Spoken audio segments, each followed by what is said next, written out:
13signsastrology.com.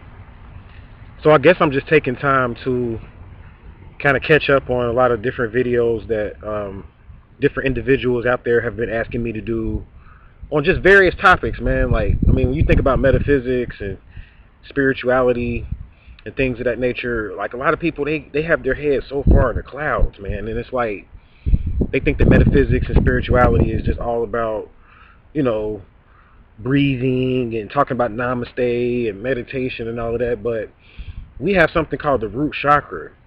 And the root chakra is what grounds us. This is the very foundation of our existence. Your root chakra, like this is what grounds you. Your root chakra is kind of like your tail. Like if you were a dog or an animal or something like that, your root chakra would be linked to your tail. And at one point, humans, we had a tail. A lot of people don't know that. Like we evolved, you know, to this way that we are now. And a lot of humans, we look like animals. And this is why in ancient Kemet and ancient Egypt, they use animals to depict human beings a lot of times because there were different experiments that took place in getting the human to this point. Like, we're nothing but human beasts. And I'm bringing this up because a lot of metaphysicians and people like that are afraid to appeal to the beast part of the human being. Like, we want to just talk about the higher chakra aspects of the human being and call that metaphysics, and the scientific and the thinking aspect of the human being, which is what makes us man, don't get me wrong, and woman, because man means thinker. So that's what gives us the ability to make decisions, and that's what being a man and a woman is all about. But at the same time, we have an animal part of us. And I just think that that's important before I go into this particular topic. Because this topic that I want to talk about is going to be dealing with hip-hop again. It's going to be dealing with hip-hop, and hip-hop is interesting because hip-hop really appealed to the more root chakra aspect of our being. Rock and roll, too. It appeals to the animalistic part of us. It's kind of like the Baphomet. When you see the goat of Mendes, and the goat of Mendes is like the Baphomet, right? And the Baphomet is kind of like a human goat. And that's important because hip-hop, it appeals to that bestiality aspect of our nature. Like, that is one of the only genres of music that does that. I mean, you know, there's hip-hop that makes you want to fight. There's hip-hop that makes you want to have sex. You know what I'm saying? I ain't going to use the hard word this time. There's hip-hop that makes you go through various different emotions. There's hip-hop that makes you want to go to war. And I'm going to focus on that particular aspect of hip-hop because that's really the spirit of what really birthed hip-hop. It was kind of birthed out of a warrior spirit. Hip-hop came from a place of rebelliousness because we didn't really have an outlet of expression. Young people at the time, before hip-hop music came out, you know, we didn't really have an outlet of expression that expressed the very primordial aspects of our being, which is the animal aspect of our being. And in my generation at the time, the particular rapper, I guess you could say, that really appealed to me and I think is the best rapper alive is Tupac. And I want to talk about Tupac because Tupac really was like the prophet of our day and time. Like, when you really go into the history of Tupac, and a lot of you young people out there you didn't really get a chance to feel the effect of Tupac. Now, you notice, like, people get into arguments like, who's the best rapper, Biggie, or is it Tupac, or is it Jay-Z or somebody like that? But if you notice that they never really made a big cinema screen movie about Tupac. They made a movie called Notorious, which was about Biggie. But you notice they did not make a big screen. I mean, they've had, little underground movies about Tupac and things of that nature. But they never really made a big screen movie about Tupac, and there's a reason for that. People ask me all the time, do you believe Tupac is alive? Do you believe Tupac is dead? Tupac is indeed alive. Tupac was a mastermind. There's different phases in human development. There's the phase where you're more like an initiate, or what you would call like a neophyte. Then there's a phase in your development when you become good at whatever you do, which in masonry they call it like fellow craft. And then there's the master. So Tupac is on a level of like most of these rappers out here, they're good. They're good at what they do. But Tupac was a mastermind, man. Because he mastered hip hop on and off the mic. On the camera and off the camera.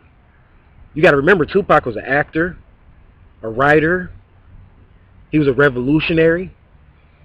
I mean, he did all of these different things. He was also into spirituality.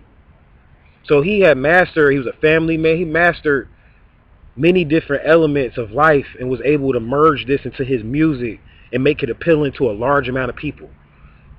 You got conscious rappers out there, right? And these conscious rappers, yeah, they, it sounds good. They're kicking the knowledge and all of that type of stuff. And I mean, don't get me wrong, I'm a fan of all conscious rap, but Tupac was like beyond conscious. And that's why I'm bringing him up right now, because I myself right now, personally, I have a problem with what's called the conscious movement. Because the conscious movement is fake.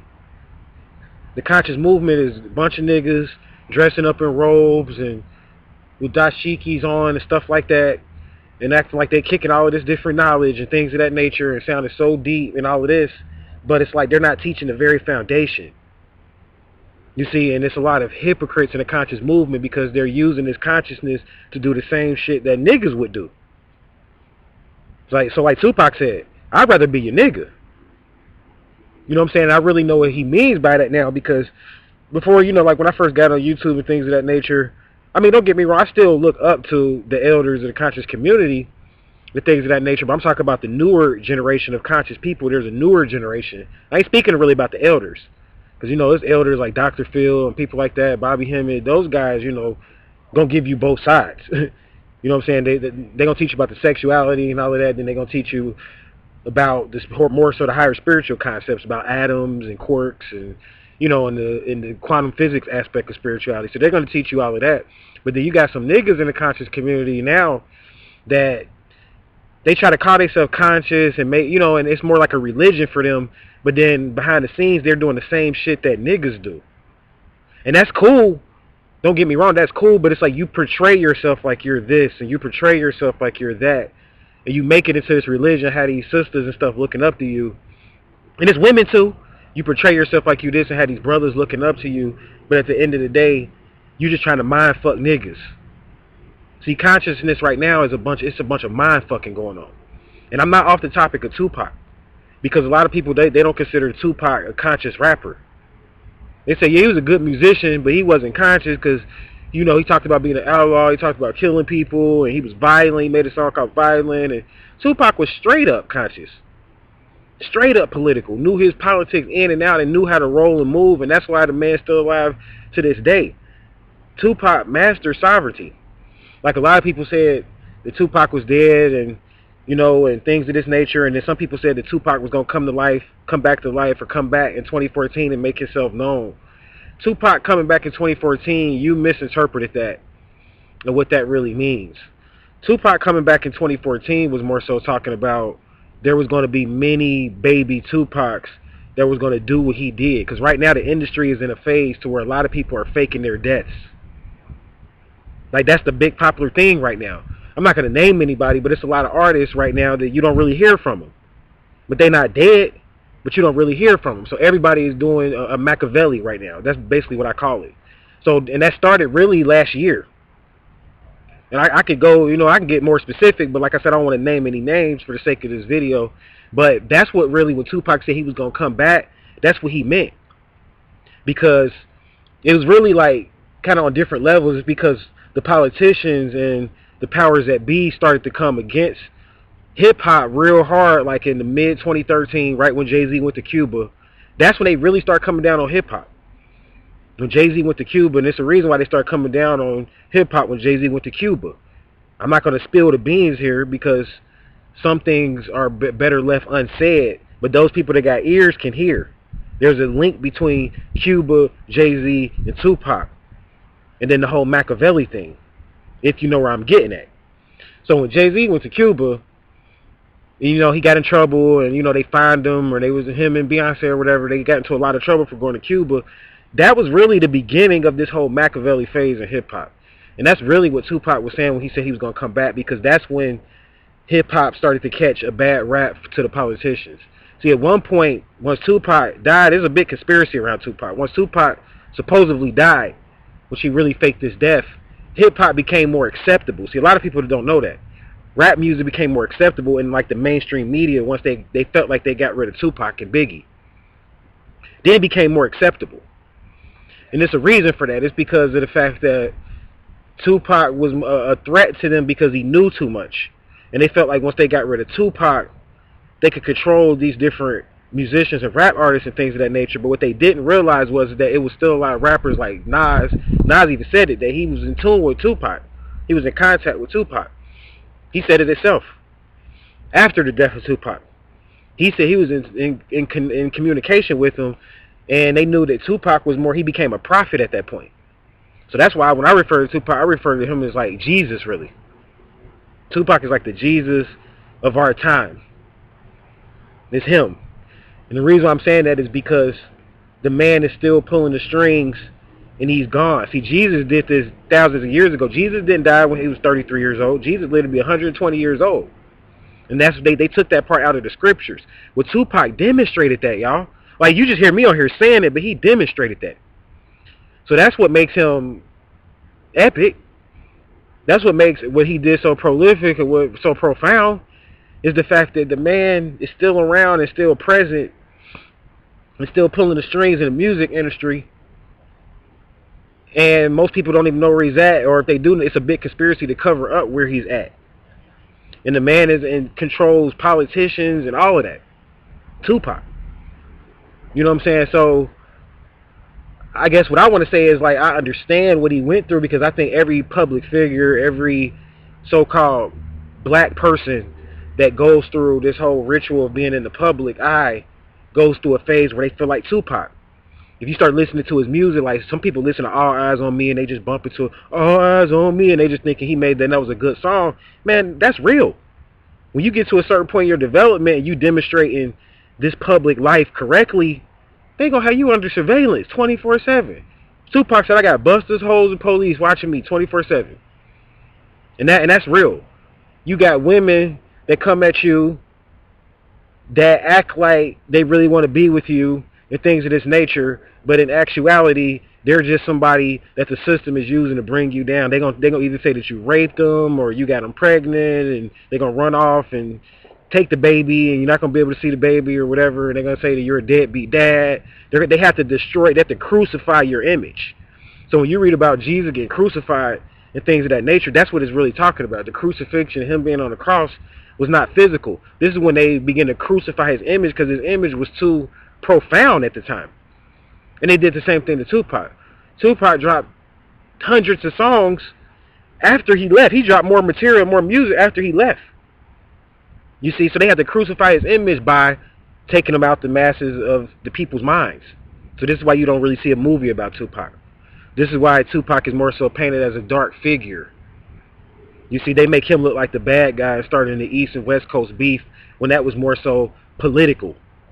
That was something that the Jews and different people like that, the conspiracy that they used to get rid of Tupac, for one thing, but not only that, to silence that type of rap music that he was bringing about. Because you got to remember, Tupac had a background as being a Black Panther. He was affiliated with the Black Panther Party, which is a political party.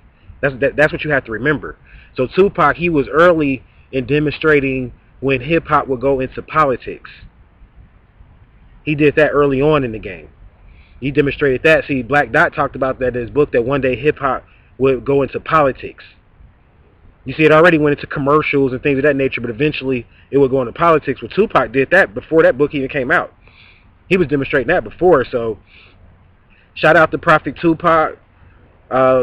I guess I just want to say my views on, is he dead or is he alive? Sure, Tupac is alive. I mean, people may say I'm crazy and things of that nature, but Tupac, he mastered sovereignty. You have to remember that. And what Tupac did was he just killed off the name Tupac, and he became Machiavelli. And he began to demonstrate a different character in the music industry. That's all he was really doing, y'all. Like, it was not, you know, what most people think of him getting killed, and Suge Knight was the mastermind in helping him to do that thing. That's all I'm going to say on that. Suge Knight mastermind, and they made it look like, a lot of people say, well, Suge Knight killed him because he had, see, Tupac was so deep, he had So he had different subliminals in the Machiavelli album that he put out. And if you listen to the beginning of that Bomb First song that he dropped, it's real quick. He say, "Suge shot me. Suge shot me." You can hear it. And you can hear it over the music or whatever. And that was to lead people to think that Suge shot him. But it's a documentary that you guys can actually watch on YouTube that demonstrates how Tupac got out. They said a helicopter pulled up before the police pulled up, right after the shooting, and Tupac dipped out on that helicopter. And that's how he got out. So he was a mastermind, and he faked his death because of the fact that they were trying to drive him crazy in the public eye at the time, and he became like what's called an outlaw. And an outlaw is more to being an outlaw. That's just not like a word that most people hear about. You know, it's just like, you know, something cool to be, like a cool little hip-hop catchphrase. That is really different outlaws out there. Like the different gangsters back in the day, they were outlaws. These are people that basically had no paperwork in the matrix in a society. They had no strings in the matrix of society, and nobody could really hold them accountable. So they became what's called outlaws. So Tupac, straight up outlaw from the beginning. Another person that demonstrated being an outlaw, which on a totally different note in the sports arena, was Pete Rose. Pete Rose, people fail to realize Pete Rose was an outlaw for a minute. I'm not saying, like I said, that I agree with everything Pete Rose did or disagree or anything of that nature, but I'm just explaining to you what an outlaw is, because Pete Rose lived and survived outside of the matrix for a long period of time. And that's very hard to do after being so big publicly. And then when they destroy you, you still stay alive and you don't get hooked on drugs. And even though he was on drugs, but he still stayed afloat. And that's what Tupac demonstrated for hip-hoppers. The real true first outlaw. Now you got many of these hip-hoppers out here now, they trying to demonstrate that outlaw thing. Right now, like they're alive and they ain't really making no music for real. They kind of behind the scenes, playing Puppet Master kind of behind the scenes and things of that nature. So that's the new thing or whatever. So when you hear about Tupac saying he's going to come back in 2014, you got to remember that he was speaking about what he did in his demonstration was going to show back up again in 2014. And everybody was going to begin to do it. Some people tried to say that I was doing it because I left YouTube, and they were saying, was he dead? And, you know, all these rumors were being spread about me. That was not me putting out those rumors. I never put out a rumor about myself, period. It was people that were actually, at the time, that were like trying to take over my Facebook page and act like, and give people updates on what I was doing. And I didn't even commission these people to do it. I mean, I appreciate, you know, keeping the image up there. Don't get me wrong. I'm not knocking you for what you did or whatever, but I'm just saying, like, that's when, you know, you become kind of big, where it's like your name is, and your character that you use in the public, is so many people trying to eat off of it, and so many people trying to play Puppet Master off of it. So a lot of people thought I was trying to demonstrate that outlaw thing on YouTube or whatever, but I'm not that big. I'm not that big to say that I was on a level like Tupac and then to disappear like that. Like, that's epic. A lot of people, then to still do what he's doing and still control all of his names like that through his mother like that, that's deep. He's demonstrating true sovereignty. So that's what true Tupac was really demonstrating, what a sovereign is supposed to do way back then. You got to remember, he disappeared in 97, and he ties in with the number 13 because everything about Tupac, he was born on the 13th. I think his life path number adds up to 13, I believe. Don't quote me on that. And then on top of that, he disappeared on the 13th. So that's 13, 13, 13. So that's the karma that 13 Signs Astrology has around Tupac. We got to pay homage to them. That's our real true prophet. When you talk about metaphysics and any of that, he's demonstrating all of that. So I just wanted to go ahead and drop that video. Hopefully that'll shed a little bit of light on my views on Tupac and the metaphysics and the hidden aspect behind him. And until my next episode, until my next video, I'm going to leave you all in Wadu.